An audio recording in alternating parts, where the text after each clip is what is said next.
నమస్తే. రాష్ట్ర ప్రభుత్వం ఏదైతే హైకోర్టు నూతన భవనానికి ప్రొఫెసర్ జయశంకర్కి సంబంధించినటువంటి అగ్రికల్చర్ యూనివర్సిటీలో 100 ఎకరాల భూమిని కేటాయించింది. దాని మీద దాదాపు 2-3 నెలల పాటు ఏబీవీకి సంబంధించినటువంటి నాయకులు, విద్యార్థి నాయకులతో కూడా పోరాటం చేశారు. అయినా ఆ పోరాటం ఫలించినట్టు కనిపిస్తోంది. ఈరోజు సాయంత్రం 5 గంటలకు ఆ యొక్క 100 ఎకరాల్లో ఇక హైకోర్టు నూతన భవనానికి సంబంధించి శంకుస్థాపన కార్యక్రమం ఉంది. సో దాని మీద ఇప్పటికే ఏదైతే సోమాజిగూడ ప్రెస్ క్లబ్లో మీడియా సమావేశాన్ని ఏర్పాటు చేశారు ఏబీపీ రాష్ట్ర నాయకులు. ప్రస్తుతం మనతో పాటు ఏబీపీ రాష్ట్ర స్టేట్ సెక్రటరీ అయినటువంటి ఝాన్సీ గారు ఉన్నారు. ఝాన్సీ గారు, దాదాపు 3-4 నెలల పాటు మీరు పోరాటం చేశారు. మీ పోరాటానికి ఫలితం శూన్యం అనుకోవాలా? నమస్తే అన్న. ముందుగా అయితే ఏదైతే జీవో 55 ద్వారా ప్రొఫెసర్ జయశంకర్ అగ్రికల్చర్ యూనివర్సిటీకి సంబంధించి 100 ఎకరాల భూమిని హైకోర్టు నూతన భవనానికి కేటాయిస్తూ జీవో పాస్ చేసింది. జీవో పాస్ చేసిన మొదటి రోజు నుంచి కూడా ఈ యొక్క గవర్నమెంట్కి విన్నపించుకున్నాం. ఎందుకంటే అక్కడ కేటాయించినటువంటి ల్యాండ్ ఏదైతే ఉందో అది బయోడైవర్సిటీ పార్కుకు సంబంధించింది. అక్కడ వందలాది ఔషధ మొక్కలు కావచ్చు, జంతు జాతి, పక్షు జాతులు ఉన్నటువంటి ప్రదేశము. ముఖ్యంగా అదొక 25-30 సంవత్సరాల నుంచి ఎంతోమంది ప్రొఫెసర్లు, విద్యార్థులు దాన్ని డెవలప్ చేసుకుంటూ వచ్చారు. ఆ సెంటర్ని అదొక రీసెర్చ్ సెంటరు. అగ్రికల్చర్ యూనివర్సిటీ విద్యార్థులకి ముఖ్యంగా భూమి అవసరం రీసెర్చ్ చేయాలంటే. అదేదో ల్యాబ్లో 4 గోడల మధ్య చేసేది కాదు. భూమిలో స్వయంగా ఒక రైతు ఏ విధంగా అయితే పంటలు పండిస్తాడో ఆ విధంగా వాళ్ళు అక్కడికి వెళ్ళి రీసెర్చ్ చేయాలి. ఈరోజు రైతన్నలకు చేయుతగా ఉంది ఎవరు అంటే అగ్రికల్చర్ యూనివర్సిటీ విద్యార్థులు. నూతన వంగడాలని సృష్టిస్తూ రైతన్నకు చేయుతగా ఉండి అక్కడ పరిశోధనలు ఎన్నో చేస్తూ వాళ్ళు పేద విద్యార్థులు ఎంతోమంది ముందుకెళ్లాల్సిన తరుణంలో ఈ విధంగా రాష్ట్ర ప్రభుత్వం వచ్చి అక్కడ పీఠం వేయడం అనేది నిజంగా దురదృష్టకరం. గత తెలంగాణ రాష్ట్ర ప్రభుత్వం ఏర్పడినప్పటి నుంచి కూడా ప్రతి ఒక్క ఏ ప్రభుత్వం వచ్చినా కూడా విద్యా సంస్థల భూములపైన పడడం అనేది సిగ్గుచేటు. గత బీఆర్ఎస్ పాలనలో కూడా ఒక ఉస్మానియా యూనివర్సిటీ కావచ్చు, అటు కాకతీయ, తెలంగాణ, మహాత్మా గాంధీ యూనివర్సిటీ అనేక ప్రాంతాల్లో ఉన్న ప్రభుత్వ విద్యా సంస్థల భూములను ఆక్రమించడానికి ప్రయత్నం చేయడం జరిగింది. ఏబీవీపీ ఉద్యమాల కారణంగా అటు ఉస్మానియా యూనివర్సిటీలో అది వెనుకకు పోయే వరకు కొట్లాడిన కారణంగా ఆ ప్రభుత్వం వెనుకకు తగ్గడం జరిగింది. అంటే రాష్ట్ర ప్రభుత్వం ఏర్పడిన నాటి నుంచి కూడా ఇట్లా ముఖ్యంగా యూనివర్సిటీల పైన వీళ్ళ కన్ను. 100 ఎకరాలు ఉంది, ఏం చేసుకుంటారు విద్యార్థులు అంటే తెలంగాణ రాష్ట్రంలో పేద విద్యార్థులకు ఉన్నది యూనివర్సిటీలు. పేద విద్యార్థులకు జీవితాన్ని ఇచ్చే యూనివర్సిటీలను అన్యక్రాంతం చేయడానికే కంకణం కట్టుకున్నాడు.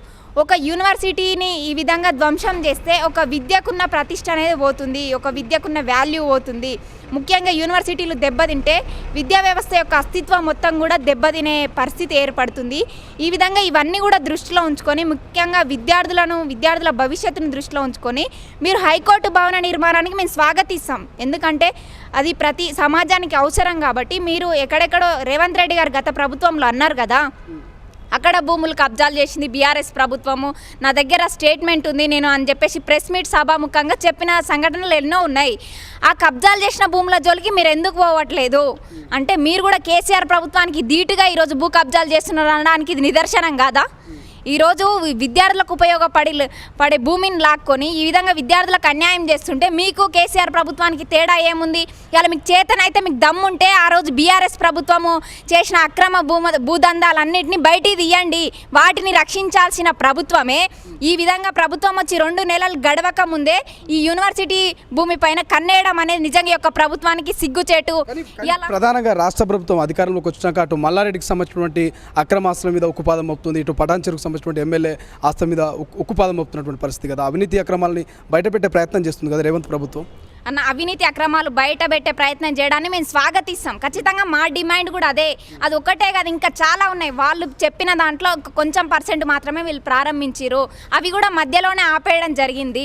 అటువంటి ల్యాండ్ని విడిపించి ఎందుకు మీరు హైకోర్టుకి ఇవ్వరు? ఈ యూనివర్సిటీ ల్యాండ్ మీదనే ఎందుకు పడ్డది? నిజంగా దీని వెనక రియల్ ఎస్టేట్ మాఫియా లేకపోతే, మీ మెప్పు కోసం కాకపోతే, ఈరోజు చట్టాన్ని చేతిలోకి తీసుకోవడం అనే ఉద్దేశం మీకు లేకపోతే ఎందుకు పట్టుబట్టినట్టు అటు విద్యార్థి సంఘాలు కావచ్చు, ముఖ్యంగా ఏబీవీపీ మొదటి నుంచి అనేక పోరాటాలు చేస్తూ ఉంది. కొంతమంది న్యాయమూర్తులు కూడా అక్కడి నుంచి హైకోర్టు తరలించొద్దని చెప్పేసి డిమాండ్ చేస్తారు. ప్రతిపక్షాలు కూడా డిమాండ్ చేసిరు. ఇది సరైన నిర్ణయం కాదు, మీరు వెనకకి తీసుకోండి, వేరే దగ్గర మీరు హైకోర్టుకు ప్లేస్ ఇవ్వండి అని చెప్పినా కూడా ప్రభుత్వం తమకేమీ పట్టదన్నట్టు ఎవరిని లెక్క చేయకుండా ఈ విధంగా ఈరోజు శంకుస్థాపనకు సిద్ధమవుతుంది. మేము ఆల్రెడీ స్టేట్మెంట్ కూడా ఇచ్చాము, ఈరోజు శంకుస్థాపనను అడ్డుకుంటామని చెప్పి. కాకపోతే సీఎం గారు వస్తున్నారని తెలిసి మేము ఆ స్టేట్మెంట్ ఇవ్వడం జరిగింది. ఈరోజు ఆ నిర్ణయం వెనుక తీసుకోవడానికి కారణం భారత సుప్రీంకోర్టు ప్రధాన న్యాయమూర్తి వస్తున్నారు. ఏబీవీపీ ఎప్పుడు కూడా వారిని అగౌరవపరిచే సంఘటనలు ఏవి కూడా చెయ్యదు కాబట్టి వారి మీద ఉన్న గౌరవంతో మేము ఈరోజు ఆ కార్యక్రమాన్ని వెనుకకు తీసుకున్నాం. ఈ సందర్భంగా కూడా మేము న్యాయమూర్తులకి మరియు ఒక రాష్ట్ర ప్రభుత్వానికి ఒకటే డిమాండ్ చేస్తున్నాం. ఇప్పుడైనా మీరు ఒకసారి పునరాలోచన చేసి దీన్ని వెనుకకు తీసుకోండి, ఇంకొక దగ్గర హైకోర్టు నిర్మాణం చేపట్టాలని చెప్పేసి డిమాండ్ చేస్తూ ఉన్నాం. ఎట్లా అనుకుంటున్నారు? ఇప్పటికే ఈరోజు సాయంత్రం శంకుస్థాపన కార్యక్రమానికి ఇక సుప్రీంకోర్టుకు సంబంధించినటువంటి ప్రధాన న్యాయమూర్తి గెస్ట్గా వస్తున్నారు. శంకుస్థాపన కార్యక్రమం కూడా ముహూర్తం ఫిక్స్ అయింది. సో ఇంకా మరి కొద్దిసేపట్లో స్టార్ట్ కాబోతుంది. ఎట్లా అనుకుంటున్నారు? శంకుస్థాపన చేసిన తర్వాత ఆగుతుందని అనుకుంటున్నారు? నమ్మకం ఉన్నదా? ఒకటన్నా, ప్రభుత్వం యొక్క విద్యార్థుల భవిష్యత్తు దృష్టిలో పెట్టుకుంటే ప్రభుత్వం అనుకుంటే ఏమైనా చేయగలదు. ఏదైనా చేసి ఈరోజు ఆపినట్టు అర్ధరాత్రికి ఎవరు విద్యార్థి సంఘాలు విద్యార్థులు అడ్డుకుంటారని చెప్పేసి రాత్రికి రాత్రి అక్కడ ఉన్న చెట్లన్నీ తొలగించడం జరిగింది. అంటే మీరు నిజంగా నిజాయితీ పరులు అయితే, మీరు న్యాయమైన పని చేస్తున్నట్లయితే మీకు అర్ధరాత్రి పని చేయాల్సిన అవసరం ఏముంటుంది? అంటే ఈ ఎలక్షన్ కోడ్ వచ్చిన తర్వాత, అది కూడా ఎలక్షన్ సమయంలో ఇటువంటి కార్యక్రమాలు చేయొద్దని ప్రభుత్వానికి తెలిసి కూడా ఇవాళ ప్రభుత్వ అధికారం ఉందని చెప్పేసి ఏం చేసిన ఈరోజు చట్టాన్ని కూడా చేతిలోకి తీసుకునే ప్రయత్నం చేస్తున్నారు. ఈ ప్రభుత్వం అనుకుంటే ఇప్పటికైనా ఆపేయగలదు. ఖచ్చితంగా ఆపాలని చెప్పేసి మేము డిమాండ్ చేస్తున్నాం. ఎప్పటి వరకు పోరాటం ఉంటుంది అనుకుంటున్నారు ఏబీవీపీది? ఈ చివరి వరకు మా పోరాటం ఉంటుంది. ఈ యొక్క ప్రభుత్వం అహంకారంతో ముందుకెళ్తాము అంటే కూడా అదే ఎత్తున ప్రభుత్వానికి ఎదురెళ్ళడానికి కూడా ఏబీవీపీ సిద్ధంగా ఉంది. ఏం చెప్తారు? ఈ 100 రోజుల పాలనలో ఒక విద్యార్థి నాయకురాలుగా నీకేమనిపిస్తుంది? విద్యార్థులకు, ఉద్యోగులకు నిజంగా కాంగ్రెస్ ప్రభుత్వం న్యాయం చేసే దిశగా ప్రయత్నం చేస్తుంది అనిపిస్తుందా?